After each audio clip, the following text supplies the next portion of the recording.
Here's a message. Mind your business. Don't commit crime.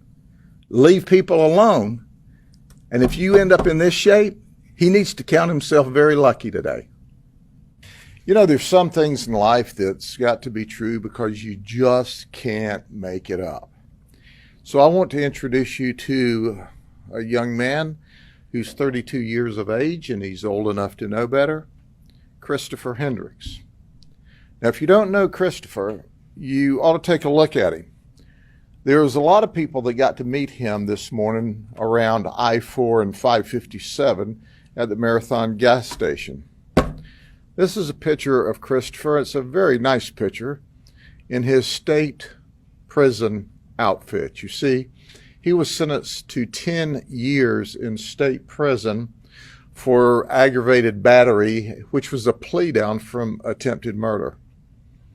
He did his full sentence, which with gain time comes up to about almost 8 years, and was released. Apparently he behaved, or at least he was not caught, for 3 years. So let's fast forward to this morning.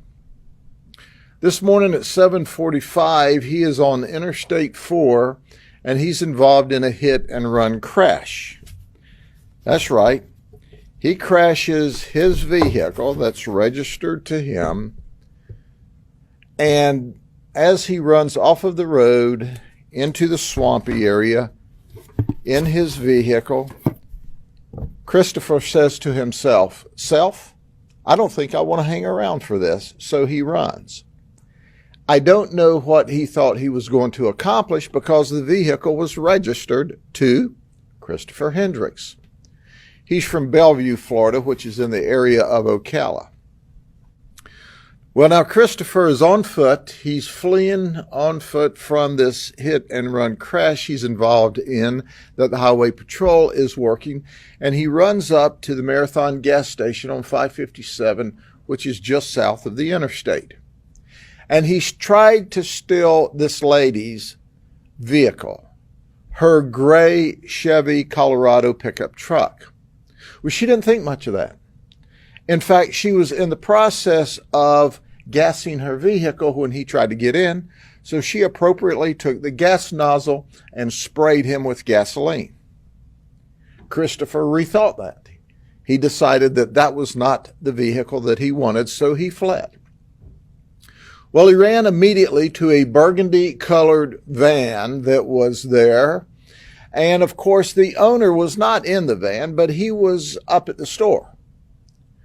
The owner said to himself, "Self, I believe Christopher Hendricks is trying to steal my van." So the man, who has a concealed weapons permit, promptly pulled out his firearm and extracted Christopher from his vehicle at gunpoint.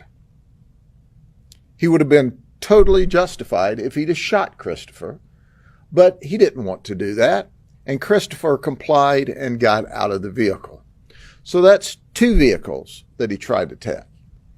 So Christopher decides that at this point in his excitement that he should probably flee from this particular location because these folks from Polk County, Florida, were not in the mood to have their car stolen or jacked from them this morning. So what does he do? He starts and he runs down the side of the embankment and he jumps onto the westbound traffic of the interstate. Well, there's a fellow driving a box truck. That fellow says to himself, "Self, I really don't want to run over Christopher Hendricks, who has just jumped into the westbound traffic of Interstate 4. And if that's not a skillful move, I don't know what is." So he slams on brakes. He is rewarded with his efforts by being rear-ended by a semi. So now we have another crash. Well, Christopher sees that he's created another kerfuffle. So he flees and he runs to the other side of the westbound traffic, where a very nice person driving a green pickup truck has stopped to help. So he tries to get in that vehicle. Well, that fella doesn't think too much about that as well, and he's got his doors locked so he can't get in there.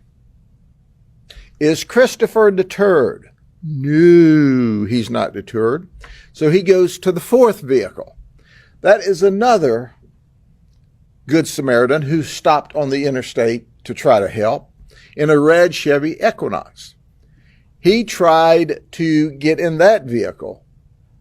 That victim grabbed his keys out of his vehicle and he ran. Well, all during this time, people are dialing 911 and our deputies are frantically trying to run in emergency mode to get there. But if you're familiar with this particular area, it's kind of out in the countryside on the interstate. But we arrive. We arrive in force. And we take Christopher Hendricks into custody. And we put Christopher Hendricks in handcuffs in the back of our car. He is not pleased. Christopher Hendricks tries to escape. He kicks the back windows out of the patrol car in an effort to escape. Not only was he going to escape, he was going to steal our handcuffs too. We didn't appreciate that very much.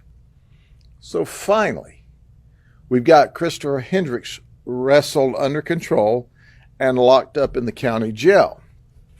It's our goal to send him back to state prison. But first and foremost, I want to thank the two people at the Marathon Station, what I call wonderful people from Polk County, who said, Christopher, you're not going to steal my truck. You already tore your own truck up. And then when he ran down into the interstate, people trying to help, he tried to steal their car, and they go, you're not stealing our vehicle. And they resisted him. And ultimately, he was arrested. I have absolutely no idea what this guy was thinking. But it was evident this morning he might have had 5 brain cells. 3 of them weren't working. He's locked up in the county jail. The Highway Patrol is assisting. They're doing the vehicle crashes. They will coordinate with and continue to work with our detectives and deputies as we solidify all of the various felony charges against him. Our goal is to send him back to state prison for an extended period of time because it's painfully evident to us that the community is not safe when he's at large. Now, I know probably his parents will think this is a low-level, nonviolent misdemeanor, and he really didn't mean it, and he's sorry, and he's very sorry, and he didn't mean it, and he won't do it again until he does it again. But that's not the way the rest of us think in the system. The rest of us understand him for what he is. He's a dangerous man. Are there any questions? Sir, do you see that the people involved, specifically the victims, were lucky this morning? And you mentioned he could have been shot, so perhaps you could argue he's lucky too, right? Sure, it was a lucky day for him. He was not injured in the car crash. She didn't set him on fire when she sprayed him with gas. The man who owned the other car, while he was committing forcible felonies, had every right to shoot him and didn't. He only used enough force to get him out of his vehicle and on his way. So he was as fortunate as our victims were. Yes, our victims were fortunate. But you know what is really cool about Polk County? We fight back. We fight back against criminals. We carry concealed firearms. And heck, the lady who didn't have a concealed firearm had a gas hose, which worked just remarkably well. But even after he was in handcuffs in the car, he still fought to get away. What is he thinking? I think he's thinking, I don't want to go back to prison. But we're thinking, you should. So that's where we are today. Sure, if you're not allowed to use deadly force for a property crime, why do you say he would have been justified in killing him? Well, because that is a, first off, he tried a carjacking with a lady. And then he was doing a burglary of a vehicle.